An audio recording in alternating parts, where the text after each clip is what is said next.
Wait lang. Those out are. Ayan, good afternoon. Ikaw na mag-share mo. Ka na. Good afternoon, everyone. Sa wakas. Kinaya. Ayan.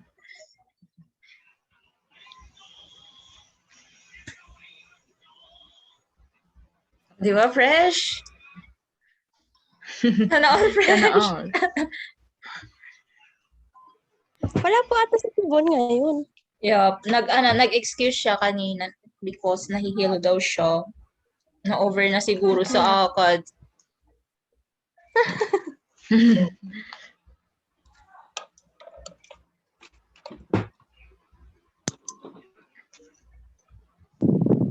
Ayan. Share ko na ba? Let me share. Wait.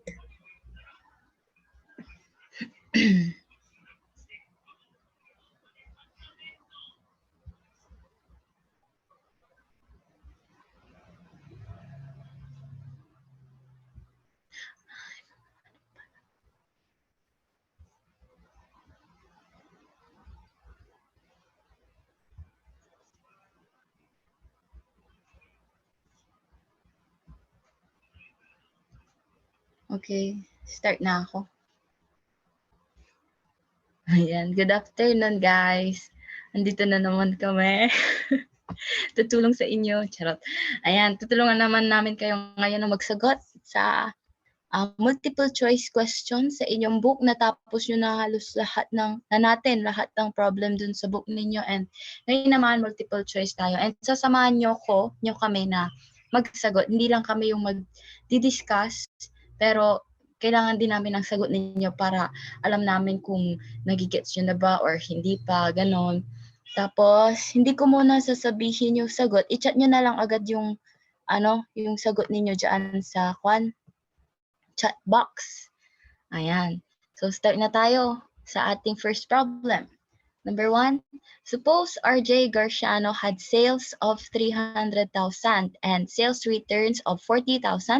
Ang cost of goods sold naman niya ay 160,000. Magkano ang gross profit ni RJ Garciano ngayon? Ayan. So, ito yung mga choices. Nakikita nyo ba? Ngayon, paano ba mag-compute ng gross profit? Diba? Net sales less cost of goods sold is equal to gross profit. Ngayon, hindi mo alam kung magkano si net sales. Paano ba malalaman si net sales? Kukuhain mo muna si gross sales. Tapos, ilaless mo sa kanya yung mga sales returns and allowances, tapos yung mga sales discount. Tama? Pero dito sa problem natin, ang meron is sales returns. So, 300,000 less sales returns, magkano?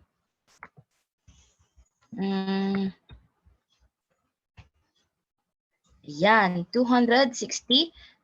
Tapos, magkano ngayon ang ating cost of goods sold? 160,000. Okay. Ang hirap naman kuhain ng gross profit. Magkano kaya yung gross profit natin? Magsagot kayo Ayan, ang gross profit natin ay 100,000. Very good. Very good. Ayan. Madali lang, di ba? Madali lang yung number 1. Kung madali lang yung number 1, highlightan nga natin si letter C. Ayan. Ang tamang sagot ay letter C. Punta na tayo sa number 2. Ayan, mabilis lang. Sabi dito, suppose Ramir Alindogan Catering's inventory account showed a balance of 100,000 before year-end adjustments. Wala pang adjustments noon. Ngayon, nung nagkaroon daw ng physical count ng goods, nabilang nila na 97,000 lang yung nandoon, hindi 100,000. Ngayon, anong gagawin nating entry para doon sa dito para dito sa problem na to. Ngayon, yung inventory natin, di ba, 100,000. Inventory, 100,000. Pero, nung nagkaroon ng physical count, 97,000 na lang daw. So, meron tayong 3,000 na Wala. Nawala. O ngayon, anong entry ang gagawin natin? So, di ba, si inventory, sa dulo ng taon, ano siya? Overstated or understated.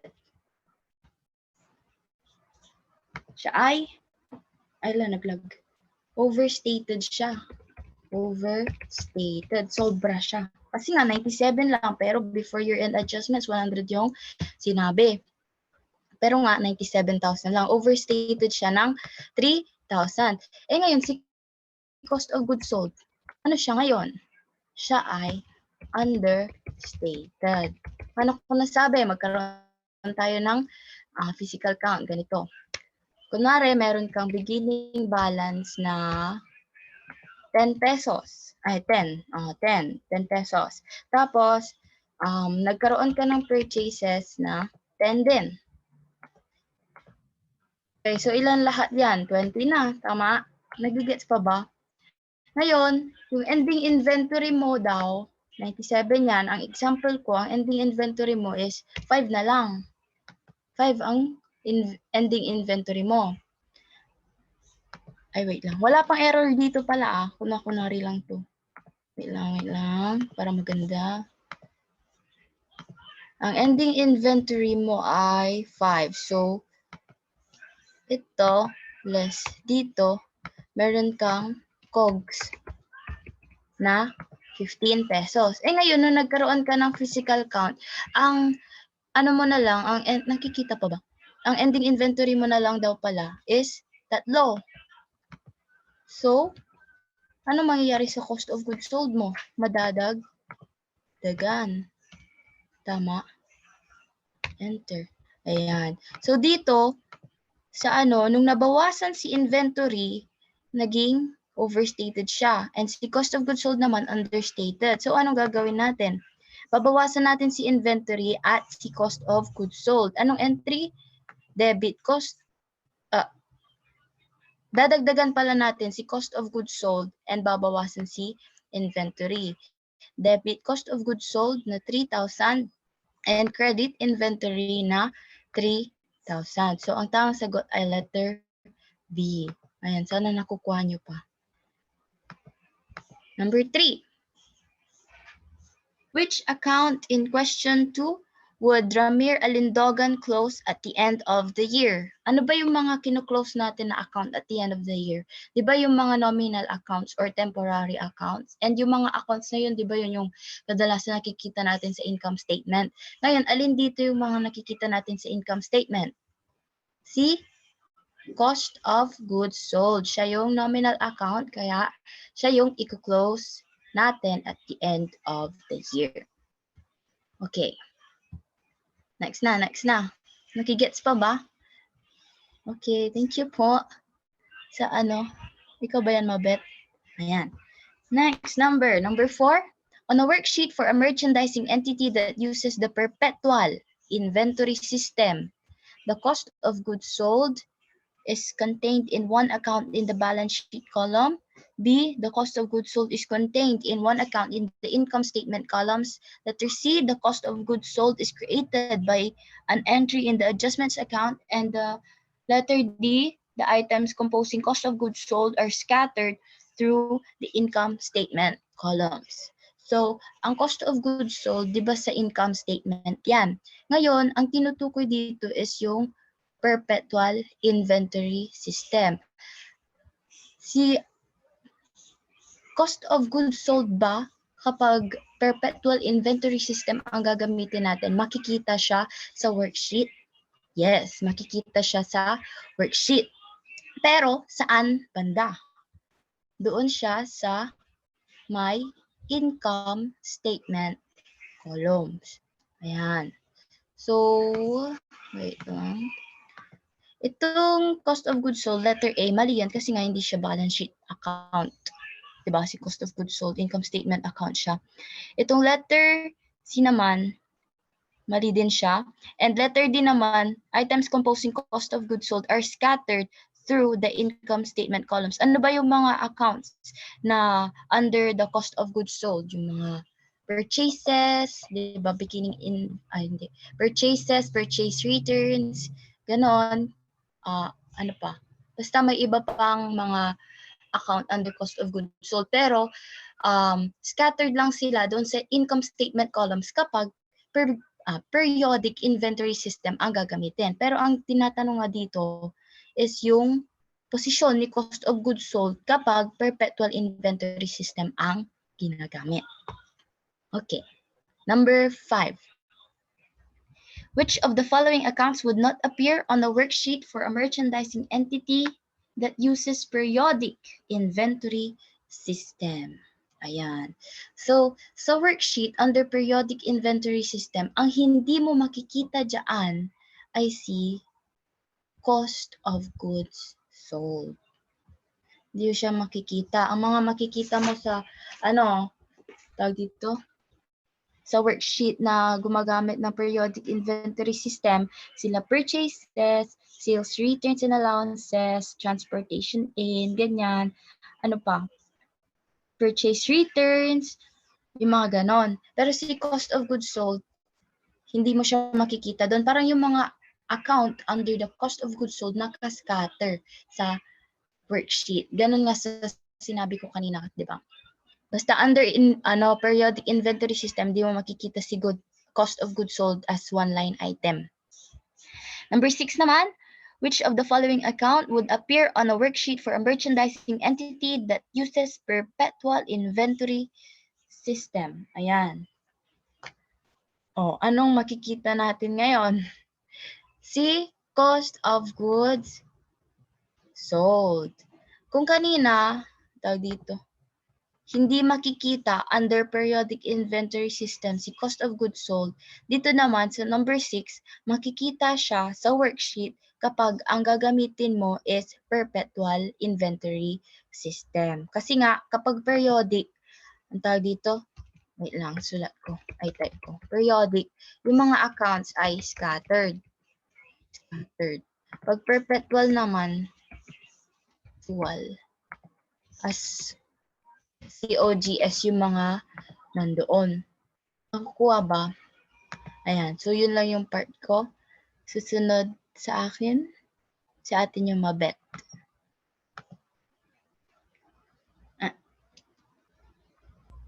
Ayan. So, nagets nyo ba yung 1 to 6?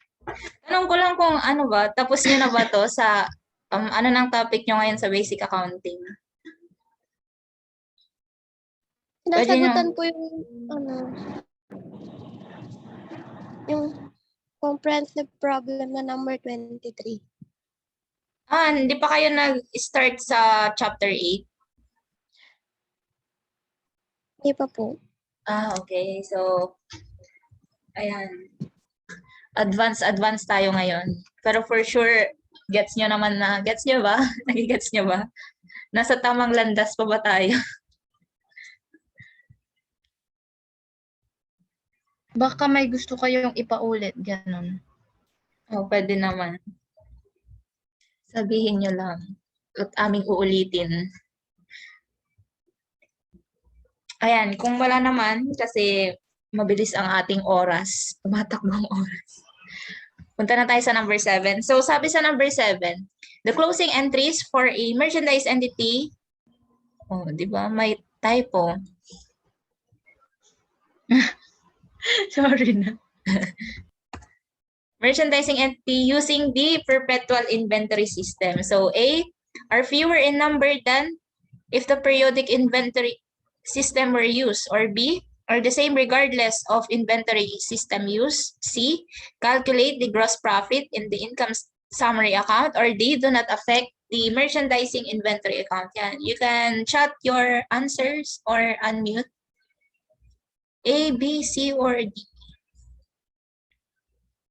Yan. I will give you mga 10 seconds, parang mga quiz B. 10 seconds sa mga theory questions. Yan. 10.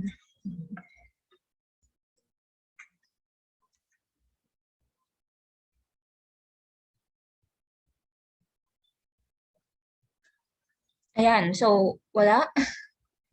Ayan. So, ang answer natin dito is letter D.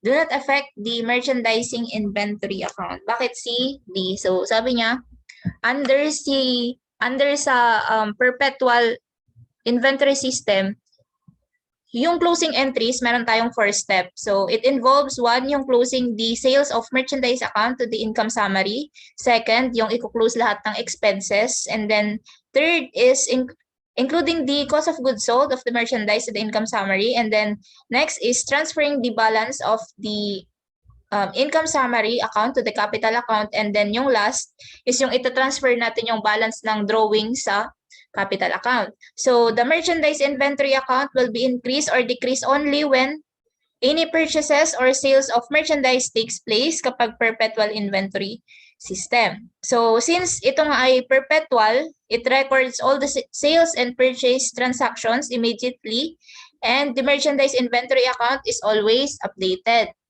So, the closing entries will not take into consideration the inventory account. So, yun yung kanyang explanation kung bakit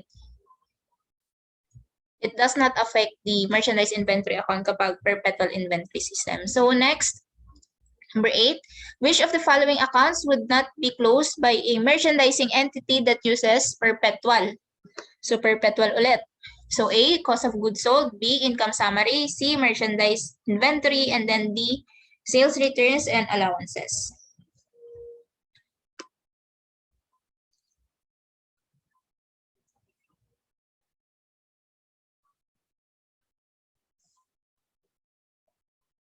So, itong number 8 is ibibigay namin siya as your assignment. Ayan. So, sa next nating session, tatawin na lang naman kayo if anong answer nyo dito sa number 8. Yan. Pwede nyo screenshot yung itong question. Wait lang. I-zoom natin.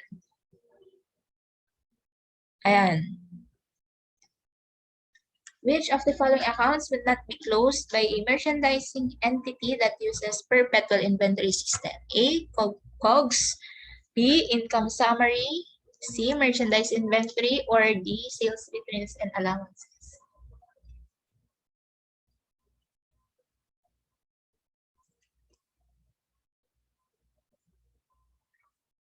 Ayan. So, next, number 9. So, on a worksheet prepared for a merchandising entity that uses perpetual inventory system, so perpetual ulit tayo, A, the components of the cost of goods sold are contained in several accounts in the income statement columns. Or B, the income summary accounts is used to adjust the owner's capital account. And then, or C, the inventory, wait.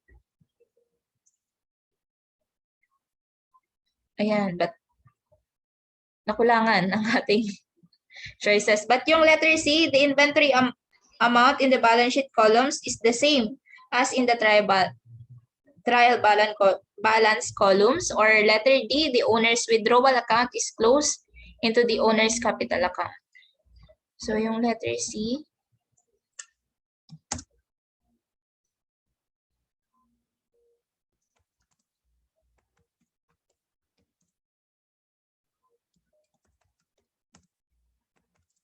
ayan, may nag-chat. B. Ay, yung B, ngayon sa number 9 or number 8? Wait lang. Hindi ko nabasa yung chat niya kanina.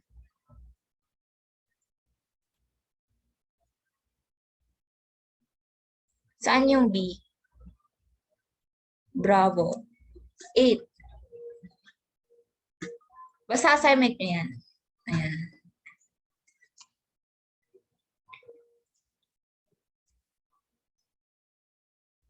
Punta tayo sa ating number 9. So, A, the components of the cost of goods sold are contained in several accounts in the income statement columns. Or B, the income summary accounts is used to adjust the owner's capital account. Or C, the inventory amount in the balance sheet columns is the same as in the trial balance column. Or D, the owner's withdrawal account is closed into the owner's capital account. Ayan. What's your answer, guys? And I'll give you 10 seconds for the theory question number 9. 5 seconds left. And if walang mag-chat, so our answer for this one is letter D. And so the owner's withdrawal account is closed in the, yung withdrawal kino-close natin sa capital account. So, bakit ba mali yung A, B, and C? So, sabi niya, itong C, the inventory amount in the trial balance will be shown in the balance sheet after passing the necessary journal entries. So, ito naman, yung B, the income summary will be close to the owner's capital account. And then the cost of goods sold will be shown as a single line item. So, ito yung sagot natin. So, the withdrawals by the owner's account has a debit balance which will be closed to the owner's capital respective capital accounts to arrive at the true balance. So, letter D ang ating answer. So, next number po, number 10. Okay, so good afternoon po. Number 10 is, which of the following accounts would appear on a worksheet for a merchandising entity that uses the periodic inventory system? So ang answer natin dyan is C, purchases, return, and allowances. Kasi ang included sa periodic inventory is yung accounting for beginning inventory at lahat ng purchases made during the period as credit.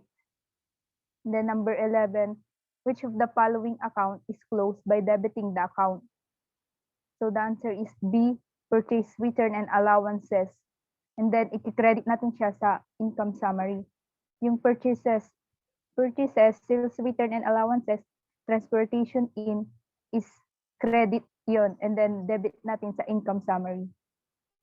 So ayun po. Next po is number 12.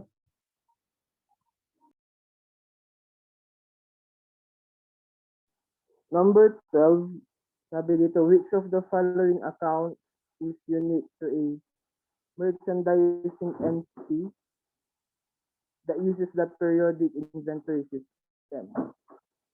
So, ang sagot natin dyan is, si letter C, purchases. Diba? Under periodic inventory system kasi, si purchases is present sa method na yan. Hindi siya makikita sa perpetual inventory. Kaya si purchases is unique sa under ng periodic inventory system. Number 13 is the merchandise inventory account balance in the trial balance column of a worksheet for a merchandising entity that uses the periodic inventory system is ang sagot natin dyan is letter D. It's the same as it was at the beginning of the period. Kasi di ba ang mga purchases natin, sabi dito, purchases account, in periodic inventory system, merchandise inventory and cost of goods sold are not updated continuously. So, si merchandise inventory hindi siya na-update kasi si purchases account ang nire-record natin as sa journal entry. Kaya si merchandise inventory is under periodic inventory system is the same as it was at the beginning of the period. Yun lang po.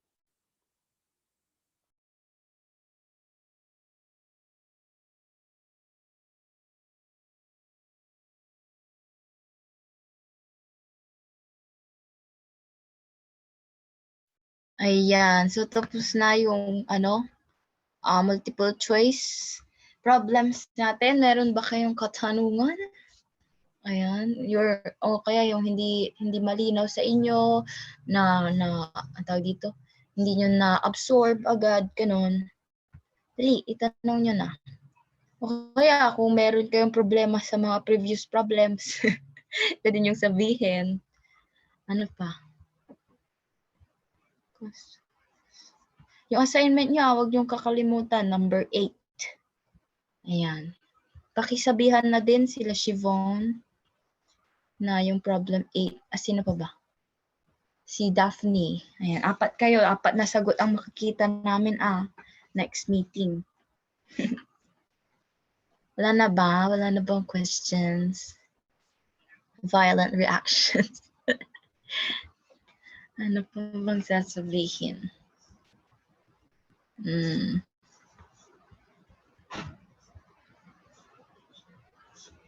May sasabihin ka ba, Miss Maribeth Kahepe? Ayan. May Anong question next ba kayo? topic? Ayan. Anong next topic?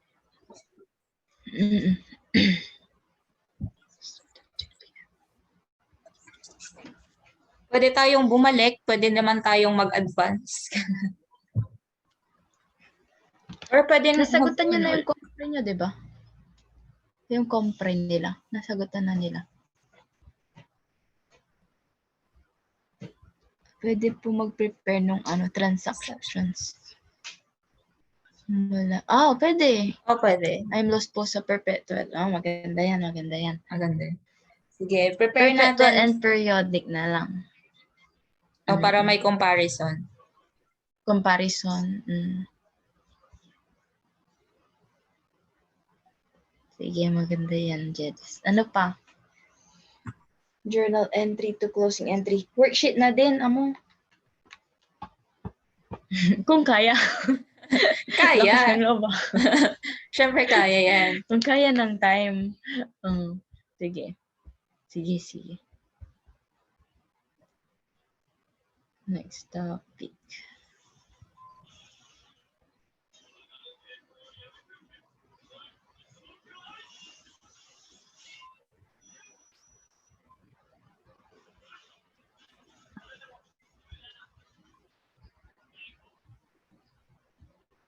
Pero alam niyo na yung pinagkaiba ng perpetual at periodic.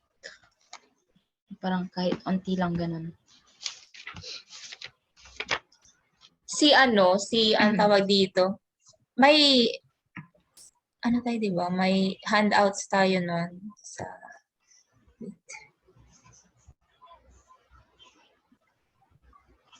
Saan? Wait lang. Ayun.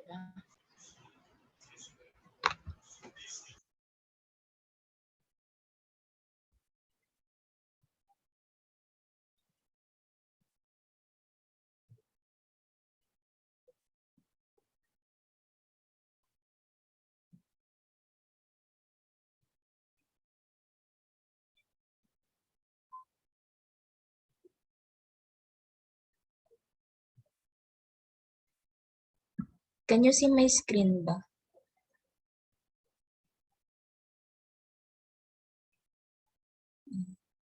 Makikita na. So, ito yung mga journal entries kapag,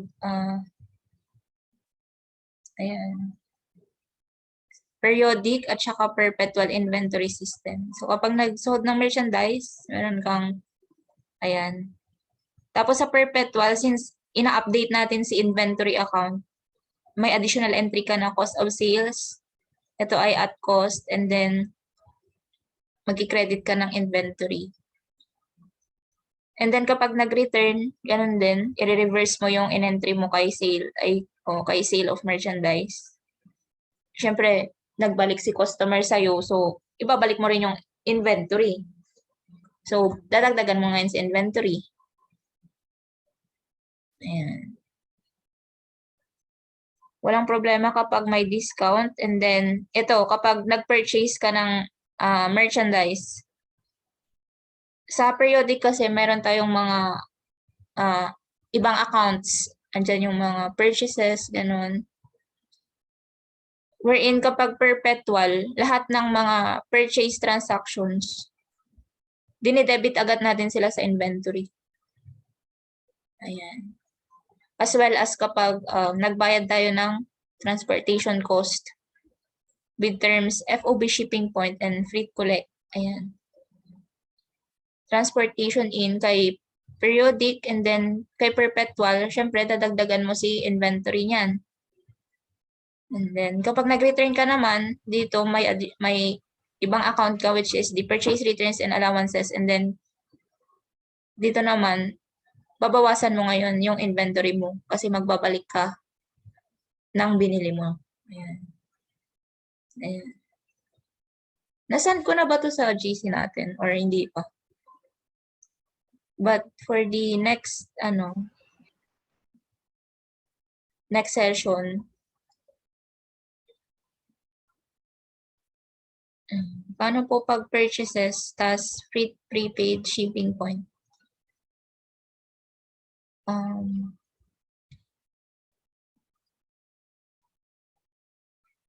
Shipping point, dapat si buyer, di ba? Dapat si, prepaid, pero shipping point, ayan. Dapat si buyer, pero ang nagbayad si seller. So, madadagdagan yung, niya, yung accounts payable ni buyer. Pero,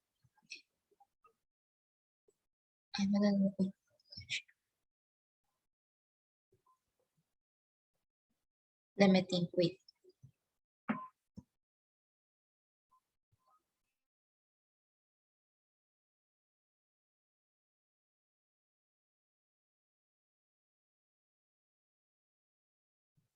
Mag-entry ka din dito ng transportation in kasi shipping point si buyer. Pero wala kang i-credit na cash kasi hindi ikaw yung nagbayad. So lahat 'yon madadagdag sa utang mo. So madadagdagan si accounts payable. Parang kung periodic debit to purchases, debit to transportation in, and then credit to accounts payable lahat. Gets ba? Kunwari, si Jedeline, bumili siya kay Nicole ng, ng 10 kilong bigas. Ganon. Ang terms niya, FOB shipping point. Prepaid. Ayan, binayaran ni Nicole yung, yung courier na dapat si Jedeline yung magbabayad. Hindi, madadagdagan yung utang mo, Jedeline, kay Nicole kasi binayaran niya na dapat ikaw yung magbabayad. Ganon. Parang ganon. Parang ganon, pero ganon talaga. Napasok din ko sa inventory. Oo. Or transportation in po. Transportation in. Perpetual po. Perpetual o inventory. Kasi 'di ba hindi ka naman nagre-record ng mga yung mga kapag transportation in. So inventory mo lahat siya. Ang mga account sa sa perpetual na tawag dito. Pag may increases or decreases sa inventory, kunwari merong purchases, freight in, purchase returns, purchase discounts, mga ganon. Sa inventory siya. Pag sa periodic, yung mga accounts naman na yun, yung purchases, ganon yung i-entry mo. Pero sa perpetual, puro inventory.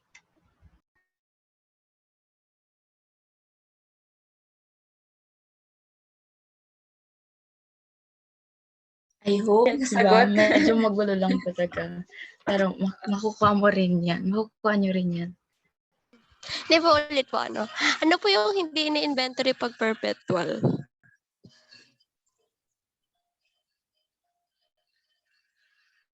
Meron po ba? Ano yun? Ang maiiba lang na di ba yung account na gagamitin? Habit. Oo, pero lahat ng nakaka-affect sa inventory account, i-record mo siya as inventory, whether increase or decrease. Kaya kapag nadagdagan sa inventory, magde-debit ka. Kapag nabawasan siya, pag-credit ka. Kunwari, di ba, yung mga purchase returns, ganun, nabawasan, so i-credit mo. Pag nagbalik ka, o ganun. Or may discount na nangyari kapag bumili ka.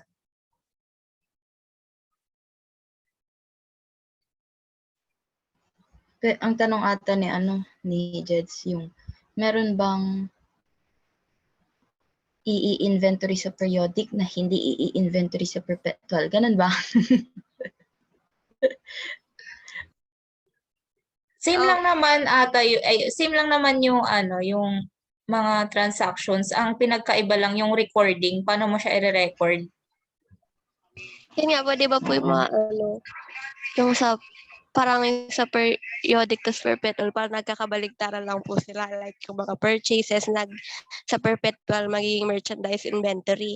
Meron po bang sa perpetual, kunwari purchases, kunwari tapos sa perpetual merchandise inventory siya, meron po ba sa periodic na ano, kunwari sa perpetual, hindi po siya i-record na merchandise inventory?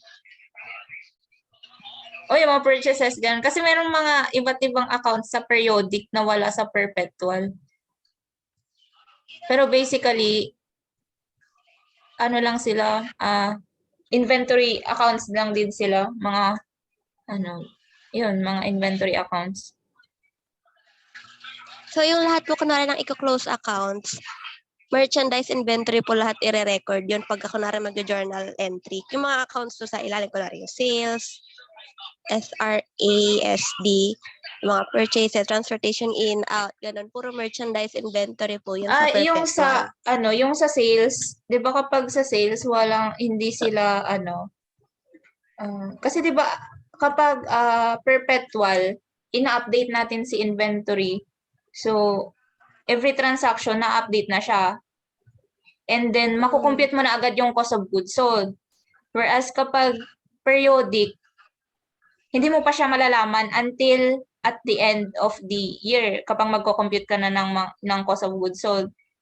So lahat po na under ng cost of goods sold, kunwari sa income statement, merchandise inventory po yon.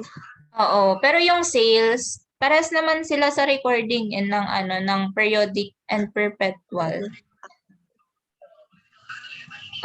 Basically yung mga merchandise inventory accounts lang. Nasaan ba yung sales? Ayan, same lang naman sila. Pero dito na-update lang kasi si inventory account kapag perpetual.